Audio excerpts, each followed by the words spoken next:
Welcome to the first quarter 2021 earnings call. My name is Sylvia and I'll be your operator for today's call. At this time, all participants are in a listen-only mode. Later, we'll conduct a question-and-answer session. During the question-and-answer session, if you have a question, please press star then 1 on your touch-tone phone. Please note that this conference is being recorded. I will now turn the call over to Alicia Charity. Alicia, you may begin. Thank you, Sylvia, and good morning. Welcome to Ameriprise Financial's first quarter earnings call. On the call with me today are Jim Cracchiolo, Chairman and CEO, and Walter Berman, our Chief Financial Officer. Following their remarks, we'd be happy to take your questions. Turning to our earnings presentation materials that are available on our website, on slide 2, you will see a discussion of forward-looking statements. Specifically, during the call, you will hear references to various non-GAAP financial measures, which we believe provide insight into the company's operations.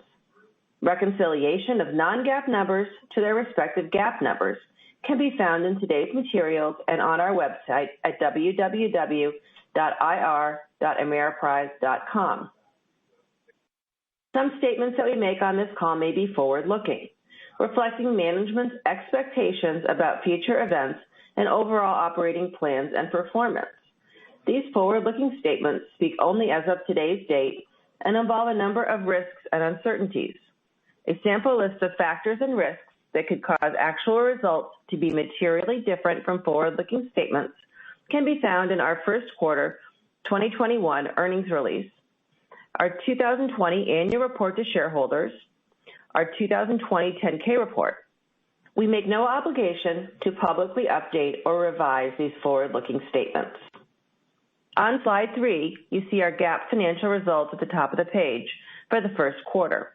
Below that, you see our adjusted operating results, which management believes enhances the understanding of our business by reflecting the underlying performance of our core operations and facilitates a more meaningful trend analysis.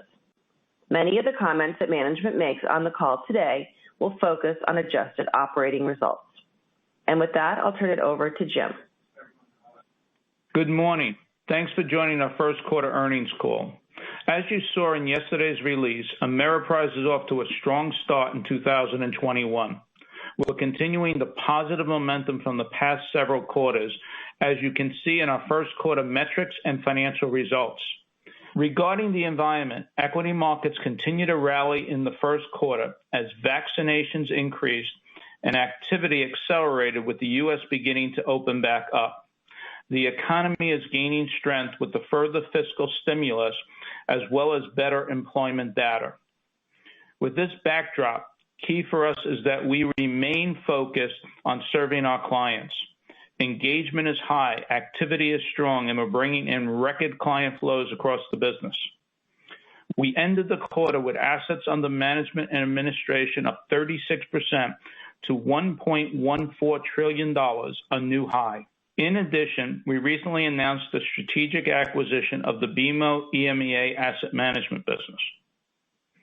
Taking a step back and looking at Ameriprise overall, I feel really good. We're executing well and delivering on a strategy for growth that we discussed with you. We continue to transform Ameriprise with wealth management and asset management now representing over 75% of operating earnings. You've seen the financials. Revenues are up 10% to over $3 billion.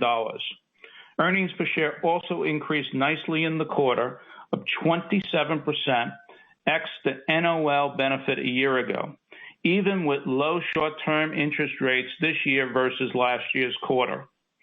And ROE remains very strong at 30%. While we continue to invest strongly in the business, we are managing expenses thoughtfully. With our strong financial foundation and free cash flow generation, we returned more than $490 million to shareholders in the quarter through dividends and our ongoing repurchase program, which is comparable to the last few quarters.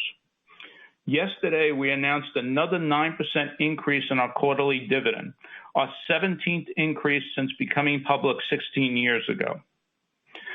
Let's discuss advice and wealth management, where we've been executing well and driving growth.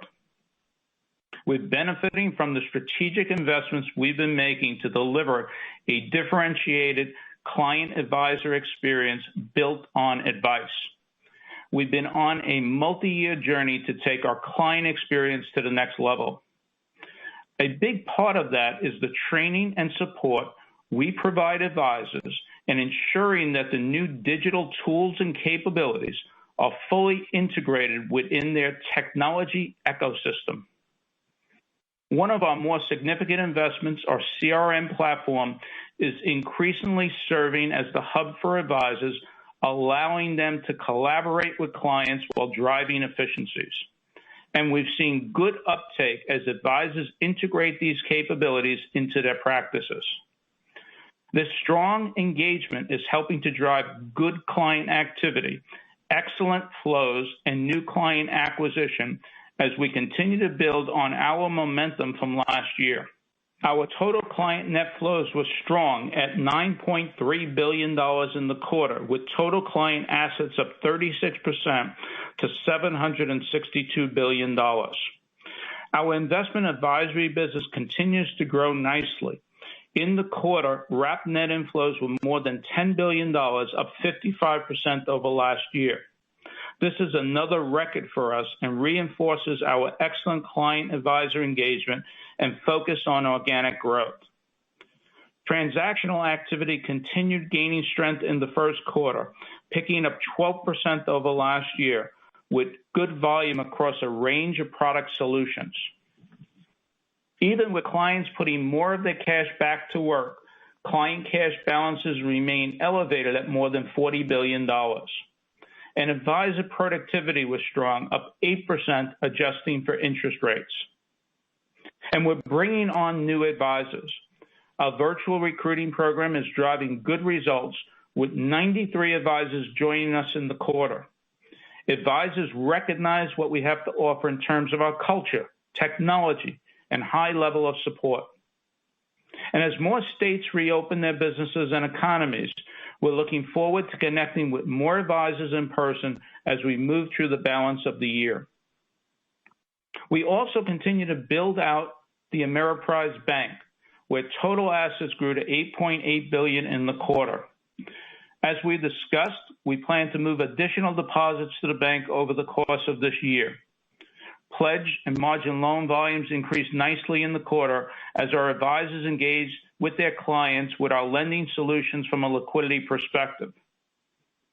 Wrapping up AWM, even with interest rates at all-time lows, AWM margin increased 90 basis points sequentially, ending the quarter at a strong 20.7%.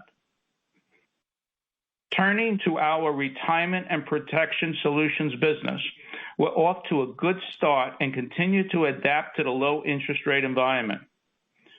We have been very proactive in this climate as we serve client needs and prudently manage the business. Variable annuity sales increased nicely, up 33%, driven by our success of structured product, as well as our annuities without living benefits. As a result, the percentage of VA sales without living benefits grew to 64% of total sales in the quarter. With regard to insurance, our focus has been on our flagship VUL product rather than IUL. In fact, VUL sales were up 76%.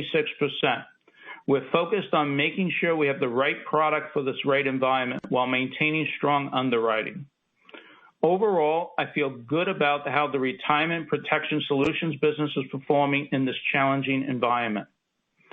As part of this strategy, we are actively pursuing a reinsurance transaction for the remaining closed block of fixed annuities, and we feel we can execute it in the near term. Turning to asset management, we're generating strong results. Our team is engaged, serving clients' evolving needs well, and driving profitable growth. I'll speak to the strength of the quarter and then comment on BMO's EMEA acquisition. With the continuation of positive flows in markets, assets under management were up significantly, increasing 32% to $564 billion. We're investing in the business, including in transforming how we use data. This is both within investments in terms of our use of data in our research, as well as in distribution. In addition, And also key is the thought leadership we provide and how we are targeting the right advisors to drive meaningful engagement. Regarding investment performance, our teams consistently generate strong performance for our clients. It's across all categories: equities, fixed income, and asset allocation strategies. As an active manager, our research expertise is a key differentiator. I'd highlight that Columbia Threadneedle ranked in the top 10 over the 1, 5, and 10-year timeframes in the recent Barron's Best Fund Family ranking, one of only 2 firms that ranked in the top 10 across all time periods. We also won 7 Lipper Awards in the U.S. this year and over 22 awards in EMEA over the last year. This level of performance bodes very well in terms of earning future flows. At quarter end, Columbia Threadneedle had 103 4- and 5-star Morningstar rated funds globally, which represented close to 70% of our assets. This shows the breadth and strength of our product lineup. So with this type of investment performance and the strong execution of our plan, you saw that flows continue to be quite strong. In the quarter, we had net inflows of $4.9 billion, an improvement of $7.3 billion from a year ago. Excluding legacy insurance partner outflows, net inflows were $6.2 billion. Global retail net inflows were $4.6 billion, largely driven by the traction we're seeing in North America. We're driving high engagement with clients and intermediaries, including with the larger broker-dealers and independents. Sales and flows traction is broad, and we're working hard to maintain that. In the quarter, we had 9 funds that generated over $250 million in net inflows, including 5 equity and 4 fixed income funds. In EMEA, we've seen good flows in continental Europe and a number of key markets. In the UK, we remained in outflows. However, we saw improvement in the quarter as the economy started to reopen there more fully, and we're hopeful that investor sentiment will strengthen. In terms of global institutional, we had net inflows of $1.6 billion ex-legacy partner outflows, driven by our results in EMEA. We've made considerable progress in strengthening our consultant relations and client service globally. Consultants have increased their ratings on a number of key strategies in recent quarters. This is important in terms of our ability to gain additional mandates from existing clients and grow our sales pipeline. As you saw earlier this month, we announced our strategic acquisition of BMO's EMEA asset management business. The acquisition is right in line with our strategy that we consistently discussed with you. It will add complementary capabilities and solutions with their established strengths in responsible investing, liability-driven investing, fiduciary outsource management, and European real estate. It will also expand our scale in other traditional asset classes, especially in European fixed income. And recent flow trends in their EMEA business have been favorable. In addition, post-close, BMO's North American wealth management clients will have the opportunity to access a broad range of Columbia Threadneedle investment management solutions. From an asset management perspective, we gain important geographic diversity. Upon close, EMEA's AUM will increase significantly to 40% of total AUM at Columbia Threadneedle, which provides a good balance to the U.S. business. We've always been a disciplined acquirer, and we expect this transaction will add to our strategic growth and generate a good return over time. Importantly, as we execute it, the team will remain focused on maintaining our strong business momentum. So, for Ameriprise overall, we're in an excellent position. The business is performing really well and delivering strong results. Based on the current environment, we feel comfortable that we'll continue to generate strong returns with a strong balance sheet and substantial free cash flow. With that, Walter will cover the quarter in more detail, and then we'll take your questions. Thank you, Jim. Ameriprise delivered a strong quarter of financial results and excellent business metrics, which are a direct result of our continued execution of the strategic priorities. We continue to demonstrate strong performance in our core growth businesses of Advice and Wealth Management and Asset Management, driven by ongoing organic growth and expense discipline. At the core, we remain focused on accelerating our mix shift through specific actions. For example, our recently announced strategic acquisition of BMO's EMEA asset management business will expand key capabilities in attractive and growing market segments, while also adding to traditional asset classes. This provides a larger combined capability to meet client needs. We have high confidence in the financial benefits from the acquisition as well. It will be accretive on a cash and operating basis by 2023, generating a 20% plus IRR and have a payback period consistent with the Columbia acquisition of 8 years. In addition, we have established a strong partnership with BMO in North America, which we expect to generate strong profits. We are actively engaged in a fixed annuity reinsurance process and anticipate finalizing the transaction shortly. Lastly, we continue to effectively manage our risk profile and continued profit mix shift to lower risk and higher margin retirement and protection solution offerings. A diversified model continues to generate robust free cash flow and strong balance sheet fundamentals. We remain on track to return approximately 90% of adjusted operating earnings to shareholders in 2021. Let's turn to slide 6. Ameriprise's strong underlying business performance and activity levels in our core growth businesses continue to neutralize headwinds from short-term interest rates. As a reminder, this will be the last quarter where we have a reduction in short rates distorting the year-over-year comparison. Excluding the impact from interest, Ameriprise adjusted net operating revenue grew 13%. Advice and Wealth Management and Asset Management businesses' profitability continues to increase, with adjusted pre-tax operating earnings up 35%. General and administrative expenses continue to be well managed. Excluding the impact of share price appreciation on compensation, G&A expenses were up 2% as we remain disciplined executing reengineering initiatives.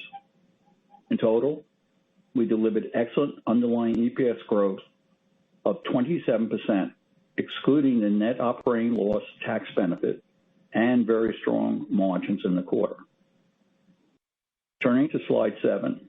As Jim mentioned, Advice and Wealth Management continued to deliver excellent organic growth during the quarter, with total client assets up 36% to $762 billion. In response to the request from many of you, we are now disclosing total client flows, which increased 21% to $9.3 billion. From a product perspective, we had a terrific growth in our wrap flows, up 55% to $10.4 billion. Cash balances remain elevated at $40.4 billion, with a substantial opportunity for clients to put cash back to work in the future. On page 8, financial results in Advice and Wealth Management were strong, with underlying adjusted operating earnings up 30% to $389 million after the $78 million interest rate headwind. Adjusted operating net revenues were up 16% to $1.9 billion, driven by client flows, improved transaction activity, and higher market levels. On a sequential basis, revenues increased 6% from strong performance despite fewer fee days in the current quarter. Expenses remain well managed, and we continue to exhibit strong expense discipline. G&A expense increased only 2% and included higher volume-related expenses, bank expansion, investments for future growth, and elevated share-based compensation. Pre-tax adjusted operating margin was 20.7%.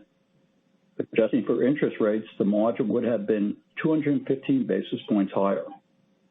On a sequential basis, pre-tax operating earnings increased 11%, and pre-tax adjusted operating margin expanded 90 basis points.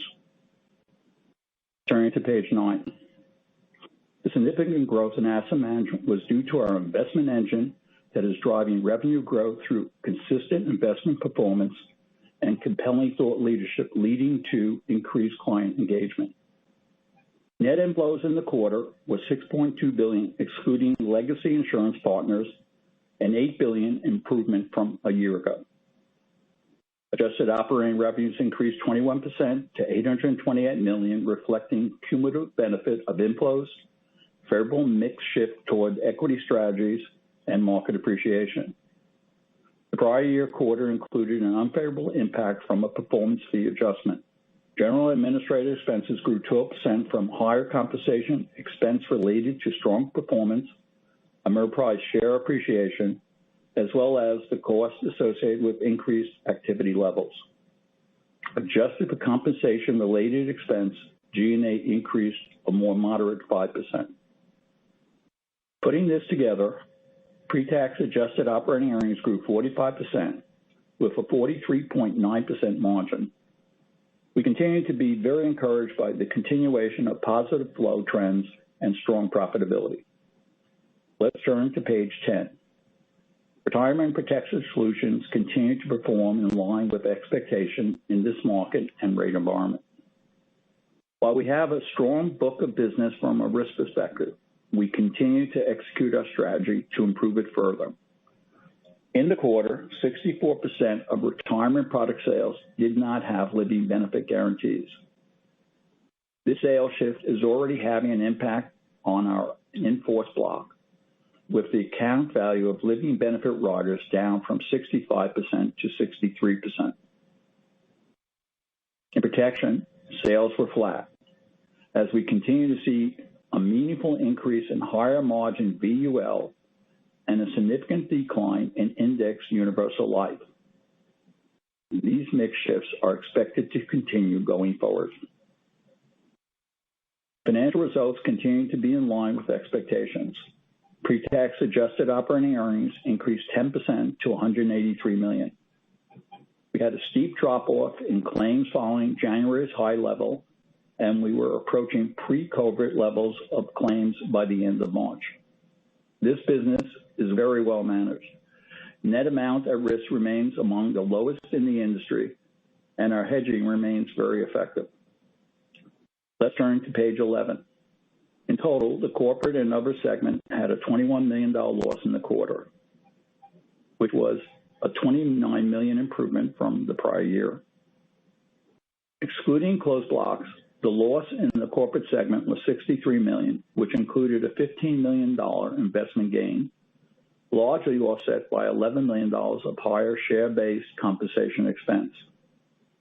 The year-ago quarter had $11 million benefit from Ameriprise share price depreciation. Long-term care had $46 million of earnings in the quarter. The high COVID-related mortality and terminations we saw in January declined in February and March, and were approaching pre-COVID levels by the end of March. This benefit was partially offset by the COVID claims level in life insurance. Fixed annuities had a $4 million loss related to the low interest rate environment. As I mentioned, we are making good progress on our fixed annuity reinsurance transaction. Now let's move to the balance sheet on the last slide. Our balance sheet fundamentals remain extremely strong, including our liquidity position of $2.3 billion at the parent company, substantial excess capital of $2 billion, 96% hedge effectiveness in the quarter, and a defensively positioned investment portfolio. Adjusted operating return on equity in the quarter remained strong at 30%. We returned $491 million to shareholders in the quarter through dividends and buyback. We just announced a 9% increase in our quarterly dividend, and we are on track with our commitment to return 90% of adjusted operating earnings to shareholders this year. With that, we'll take your questions. Thank you. We will now begin the question and answer session. If you have a question, please press star, then one on your touch-tone phone. If you wish to be removed from the queue, please press the pound sign or the hash key. If using a speakerphone, you may need to pick up the handset first before pressing the numbers. Once again, if you have a question, please press star, then one on your touch-tone phone. And our first question comes from Alex Blostein from Goldman Sachs. Great. Good morning. Thanks for taking the question. So Jim, Walter, was hoping to start maybe with some trends you guys see in advice and wealth management. Obviously, another really strong quarter, particularly in the wrap account flows, as you pointed out, over $10 billion, and thanks for the new disclosure on the $9 billion for total.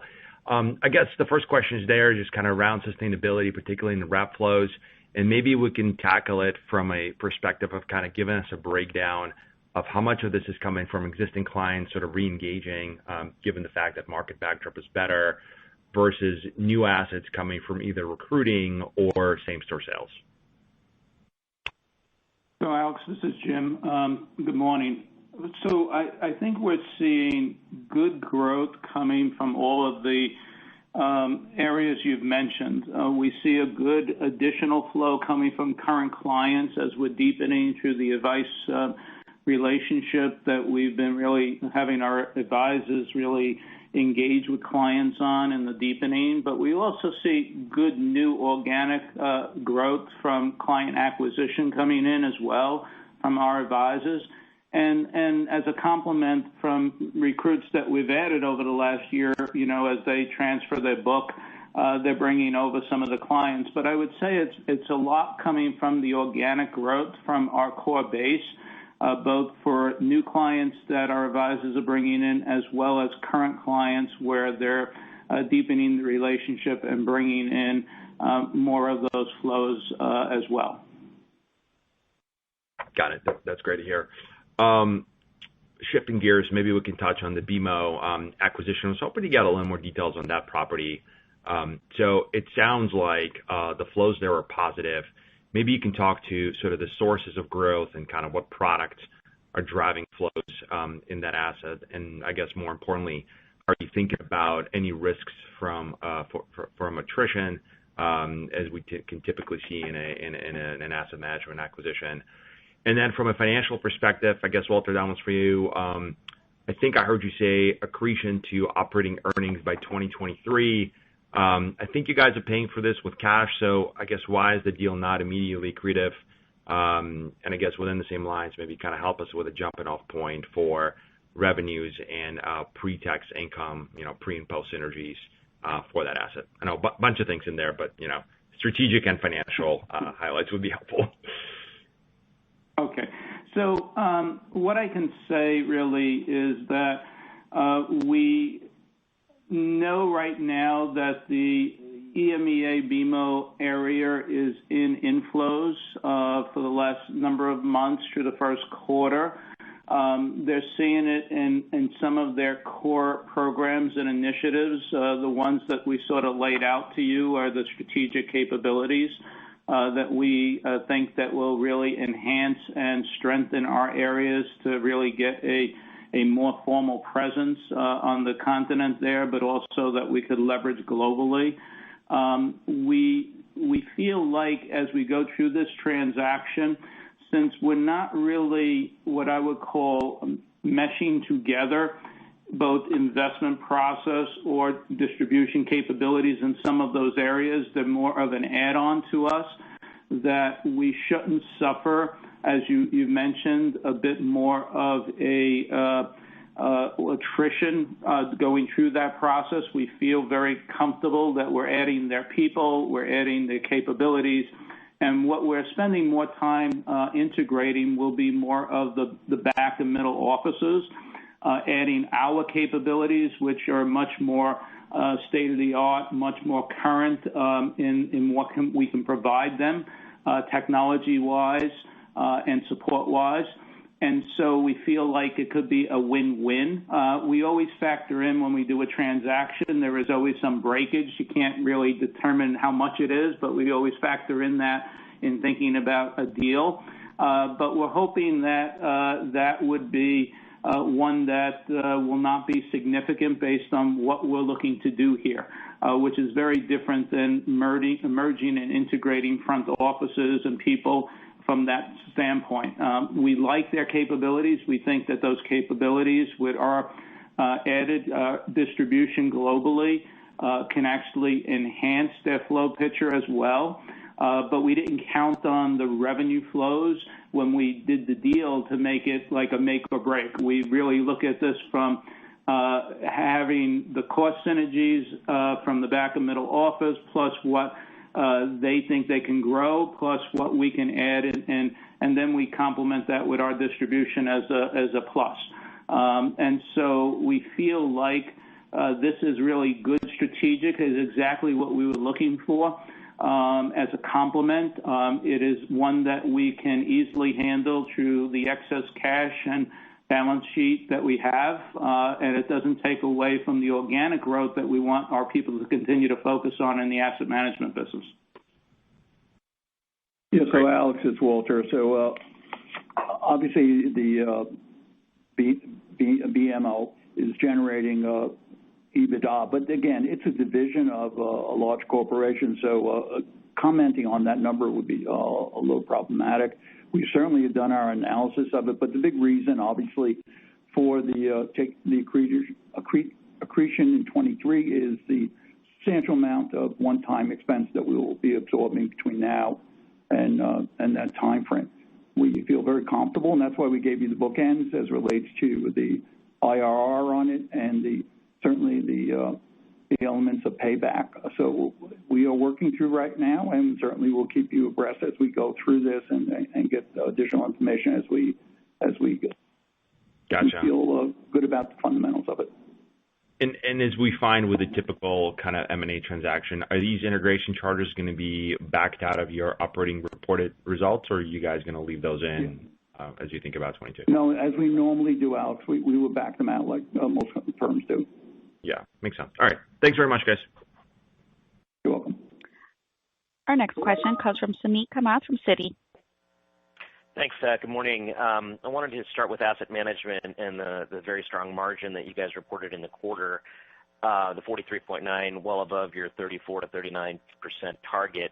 So was there anything unusual in there that we should think about perhaps normalizing in the balance of the year? And relatedly, what kind of gets you back down into the range? Is there an expectation that maybe investment spending will increase in the back half? Just want to get a sense of the trajectory of the margin. Thanks. So, Walter, why don't you handle the first part and I'll handle the second? Yeah, there's nothing unusual in this quarter. Suneet, what we do is gain the benefit of the leveraging and the fact that we do not have wind in our face as relates to the outflows. So it's really, from that standpoint, it's solid performance on the inflows. And we feel the expenses will remain well managed as we go forward. But it is really the benefit of the inflows and the market. It's nothing unusual. And when we look at going forward longer term, I mean, in the current period, if markets hold, we don't see, that reverting back to, in the 30s at this point in time. I think longer term, it's hard for us because there's a business mix, as we said, even adding the BMO transaction, which is largely institutional.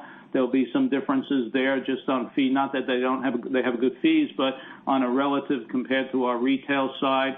So there are those various things. And as you know, there's always a mix change that occurs over the longer term and based on markets and a number of other factors. But from a cost perspective, we do not see anything that would cause a problem. And from a revenue, you can see that our fee basis has been holding pretty well based on new assets that we're adding versus anything that are trading. So it's nothing in the near term. It's just longer term. It's hard to predict. We'll have to do some further work depending on, what happens over the course of the year.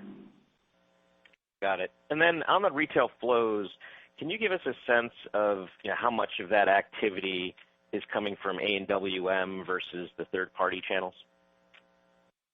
No, I would say overall we're getting very strong flows from our third-party channel. Ameriprise has picked up a bit, but in totality, it's really coming from the third-party channels.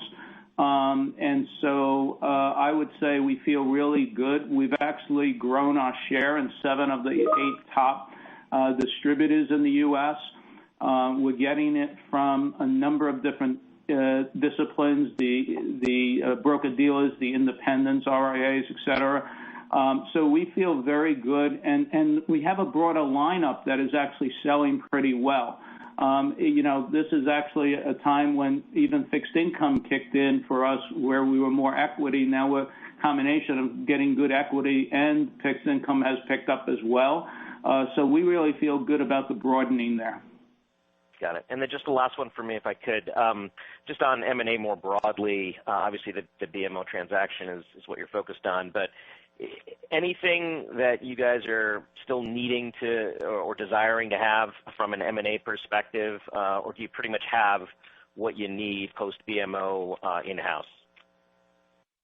Yeah, we actually feel like the BMO was one of the primary areas that we wanted to really complement, which is growing a bit more and balancing out for more of the solutions-oriented business, a little more institutional business, a little more weight for our distribution, particularly in that area for EMEA. So we feel like that was our primary focus in what we were looking to do if we did an incremental acquisition right now, and we want to concentrate on getting that integrated well. We feel like we got good momentum in the core of the businesses, both in the U.S. as well as what we think we could expand internationally with some of our capabilities now institutional as well with the product set we have. We got some very good consultant approvals and ratings, which we think will expand our platform capabilities for distribution. So we're feeling pretty good about that. That was one of the things that we wanted to focus on in the near term, and we think that this deal gives us some of that ability here.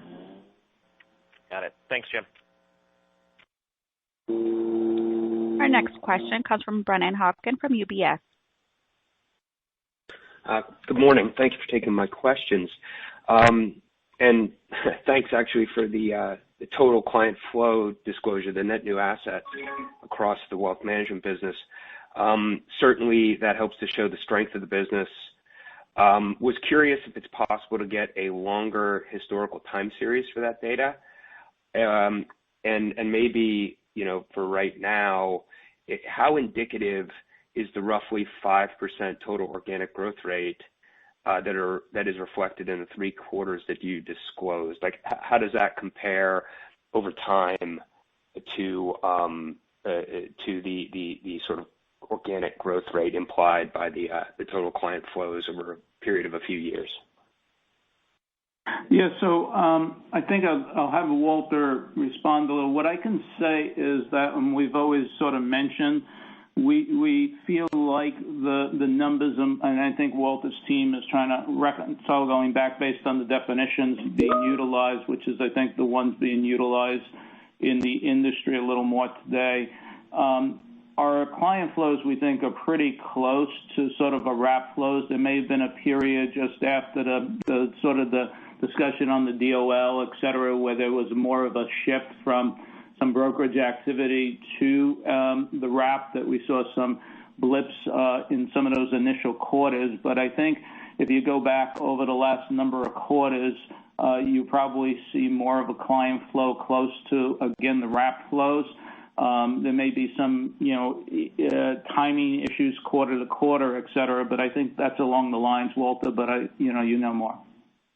Yeah, so right now we're working on that, and so we will follow up and get you to 2020. But what Jim is saying, I believe, is a good representation of it. So if you give us a chance, we'll get that out as we look at the new definitions and other things of the data, okay? Yeah, great. Thank you for that. Much appreciated. And helpful to have the high level indication. Thank you. So for my follow up, another question on AWM. it was really good to see advisor headcount pick up here this quarter.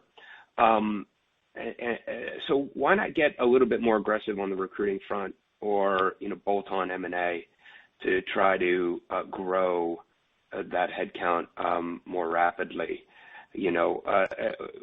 Effectively, when we look across a lot of the wealth management peers, to get the best valuation in the stock tend to have solid growth in net new assets and in advisors, and obviously churn is an impact. And so what steps do you think you can take to continue to kind of grind down churn, and is maybe picking up on the aggression for recruiting something that you think is compelling at this point, given where the market is for advisors? Thanks. Yeah, so good question. I think the way I'd probably answer that would be that we will continue to look at bringing in good advisors to the firm, and we could probably, a bit more there, and we're reviewing it. But very important for us, we want to bring in the right advisors that fit the brand, the culture, the compliance, understand what they're focused on, growth. We don't want to just pay advisors to join us or be part of a network and process for them. We want to have advisors join us that we can help grow their productivity, grow their client relationships, have great client satisfaction, be with us a long time. That really builds on the culture and the brand. We think we have a great value proposition for advisors once they join us, both from how we onboard them, how we give them support, the leadership, the technology, the capabilities. We just don't want to roll up a bunch of firms or independents and just associate and process for them per se. So that's very important to us. I think we could probably, maybe we could be more aggressive out there, but we also think it's very important for the long term. The other thing we really spend a lot of time, different than other competitors, about just rolling up advisors, is that we focus on our 10,000 advisors growing their productivity, having strong client satisfaction. And I think when you compare us, the last time we did that analysis, which we update, we were more than 2.5 times any independent on annual productivity growth on a compounded basis for a long period of time, and the same thing against the wirehouses. So that's where we put a lot more of our energy. But to your point, we complement that with having good recruits and having good retention. And we'll continue to look at whether we could step that up, or there may be some other firms, smaller firms, suited to our cultural mix. But that's what we've been focused on, and we've been successful with it. Great. Thanks for that color. Our next question comes from Andrew Kligerman from Credit Suisse. Hey, good morning. Wanted to go back to the advice and wealth and that $10.4 billion in net wrap flows, just a phenomenal number. And I'm kind of thinking back to pre-COVID, and it seemed like a normalized range and a very good range would have been $4 to $5 billion. And it's kind of gradually jumped up, and now I'm looking at the deposit base of $40.4 billion. And so my question is, what's the right strike zone for wrap net flows? Is it $10 billion? Is it $6 to $8 billion? Where do you think a normalized number is? And given $40.4 billion in deposits, what can we look toward in the near term? So, Andrew, I think it was a very good question. You or someone else, or a number of people had asked from the fourth quarter on a similar basis when we had a good pickup in flows and client activity as well. What we've been seeing is, and it's probably a combination of factors. I mean, we have a reopening of the economy. I think people are starting to feel a bit more comfortable. I think the markets have done well. So there's a little bit of that where people feel a little more comfortable in what they are doing right now, and so I think that's part of it because of the positive nature of the reopening and the vaccine rolling out, et cetera. But I also feel part of it is a level of engagement that our advisors are also having with their clients. We've really rolled out our whole foundational advice in complement to our comprehensive advice. We have over 500,000 of our clients already have goals online that are very active with. We have been rolling out our integrated technology and the way our advisors can continue to connect with clients and understand the nature of what conversations they should be having. We'll be rolling out more tools along those lines. So we feel like we've stepped up our level of having the advisors engage with the clients and giving them a lot more of the tools and capabilities to do that more seamlessly in an integrated fashion. And I think that's having some effect. I mean, it's hard for me not knowing, the market cycle and, some of the things popping up around, but I feel good that we're going to continue to at least continue to gain those type of flows. I can't predict whether it's, 9, 10, 8, 6 or whatever, but I feel like we're in a good spot right now, and we're very focused on helping that to continue. Got it. So good, very good momentum. And then thinking about the long-term care block, which earned $46 million versus what one would normally expect to be break even, and I suspect there were some COVID effects that caused that uptick in earnings. Where do you see earnings going over the near and intermediate term in that line item? And then secondly, given that rates have come up a bit, a lot in the last 12 months, do you think that there's a stronger possibility that you could divest of that block? Is there interest? Walter, I'll have you. Okay, so Andrew, on the $46 million, that is the realization of, unfortunately, the mortality and lower basically new entrants into nursing homes. So the frequency. So as we indicated, that is starting to slow down. In March, it basically dropped to around $5 million. So we're gauging it, and certainly we've gotten the benefit of the situation with COVID. But we have our programs that are working, as we indicated, our benefit programs, our price increases and other things, and the claims are being well managed and staying within expectations. So I can't say, but certainly by the trend, it's slowing down now as it relates to the situation with COVID. Mm-hmm. And just interest in the block itself from acquirers? Certainly the interest rates certainly affect that, and we will evaluate any certainly bids coming in, and we are open to evaluate elements within that. But again, we feel we have this the LTC under control, but certainly we would look at opportunities to reinsure that. And maybe if I could just sneak one quick one in at the end. Just G&A overall was up 2% ex the effect of the stock and so forth. So, as we look forward and hopefully the market opens up, could you give any insight into what we could expect would be the overall growth in G&A? Would given that travel and entertainment might pick up, do you think we could see a real sharp pickup in G&A, or do you have ways to just kind of keep it under control as we move forward? It's more the latter. I think that we, as you noted, we are managing our expenses well, and even with the return to more T&E and other things of that nature, we believe we will stay in a more controlled situation with that. And as normally we get questions on AWM. The range on that is, you saw 2%, and we think it's going to be in the 3-4% range. So well managed as we go forward. Awesome. Thank you. Our next question comes from Tom Gallagher from Evercore. Good morning. A few follow-ups on AWM.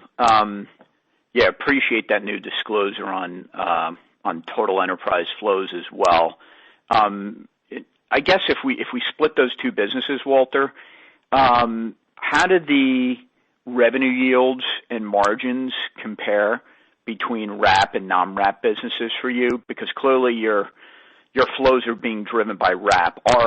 Our presumption has been wrap has much higher margins and fee yield, but just curious if you can quantify that.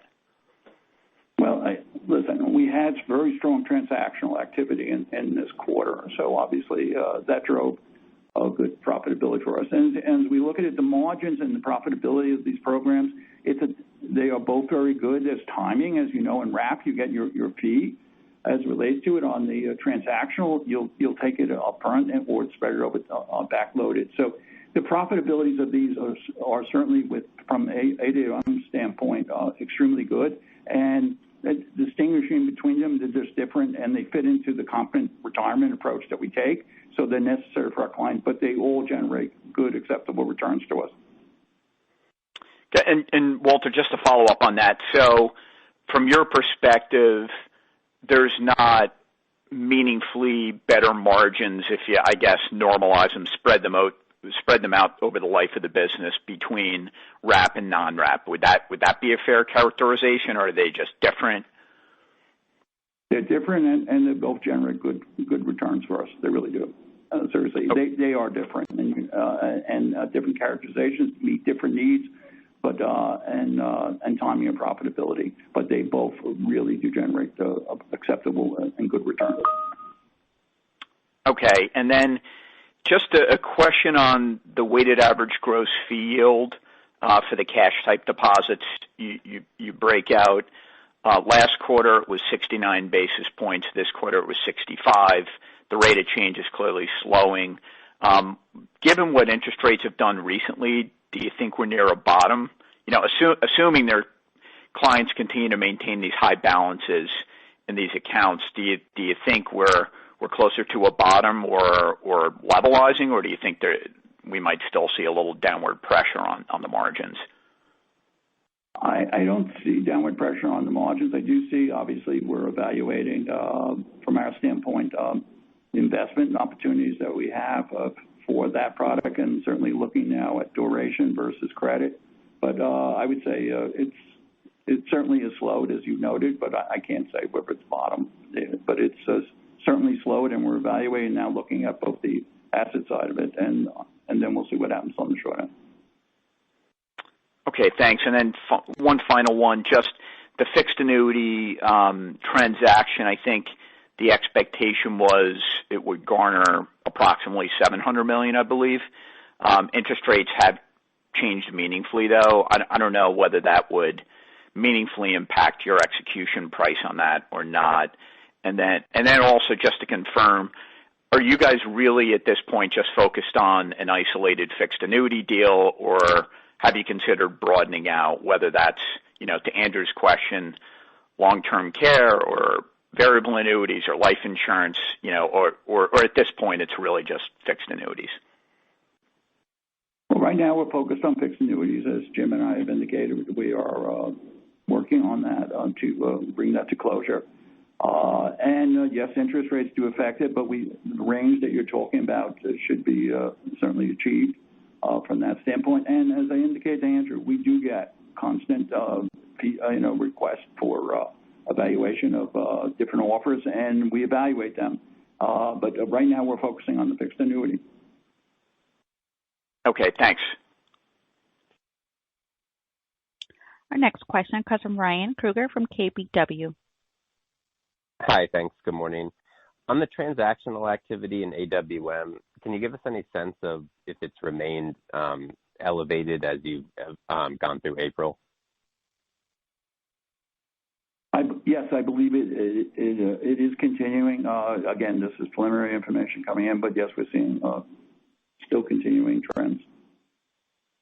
Thanks. And then on the fixed annuity reinsurance, do you view that as providing additional capacity for buybacks above and beyond the 90% that you target, or should we think about that more as replenishing capital that you'll use for the BMO transaction? Well, again, we are sitting in strong capital position now. As we indicated, our excess capital is in $2 billion. Certainly, we're going to generate strong capital, free cash flow, and going forward, this transaction will replenish. You can look at it that way, the BMO transaction, and then we make our decisions and looking opportunistically what's the best way to deploy that. But at this stage, we're sitting in very good position, and certainly the fixed annuity transaction will certainly offset the BMO substantially. And then just to confirm that the 90% capital return target is just buybacks and dividends and excludes the M&A. Is that right? That's right. We're going to yes, our 90% is buyback and dividends. Right. Great. Thank you. Our next question comes from Kenneth Lee from RBC. Hi, good morning, and thanks for taking my question. Wondering if you could just remind us how sensitive Ameriprise's earnings and specifically within the advice and wealth management, how sensitive the earnings could be to any potential Fed funds rate increase, and more specifically, just wondering whether you could potentially see a benefit immediately. Thanks. Yeah, the answer is you will see a benefit if you're talking about AWM on the Fed funds, and so if you look at say $25 billion, looking at just concentrating on the sweep accounts, it's $250 million from over a year period on a 1% increase. Right? That's the dimensions of it. And then it's a matter of gauging how we return that, to the client. But normally you have a differential between when the Fed fund changes and then we evaluate the competitive situation. But that's trying to dimension it from that standpoint. That makes sense. Okay. Great. That's very helpful. And just one follow-up, if I may. Wondering, within the asset management side, wondering if you could just talk about some of the contribution that you're seeing from any solutions-based mandates, and wonder if you could also just share with us how this could potentially change once the BMO EMEA asset management acquisition is integrated. Thanks. So institutionally and even from a retail, we've been getting sort of mandates a little more that are solutions oriented. And we also, as you also know, have a UK real estate property business, and we have a smaller US business as well. So this would complement it nicely and bring some of that advanced capability in Europe to bear. We know ESG is very big, and they're a leader in ESG as well. And we've been ramping up our activities in ESG in the UK for European activity and UK activity. So overall, we feel like it'll help us hit the ground, running further in Europe. But we're also looking to further use that solution capability, complementing what we're already doing in the U.S. For the U.S. And we think that will give us a greater ability to bring in more solutions-oriented business for the longer term. So I don't know if that answers your question, but we had invested in solutions. We do have some of the different strategies already coming to bear for some of what we're doing internationally and domestically, but this would advance us further. Great. That's very helpful. Thank you very much. Our final question comes from Erik Bass at Autonomous Research.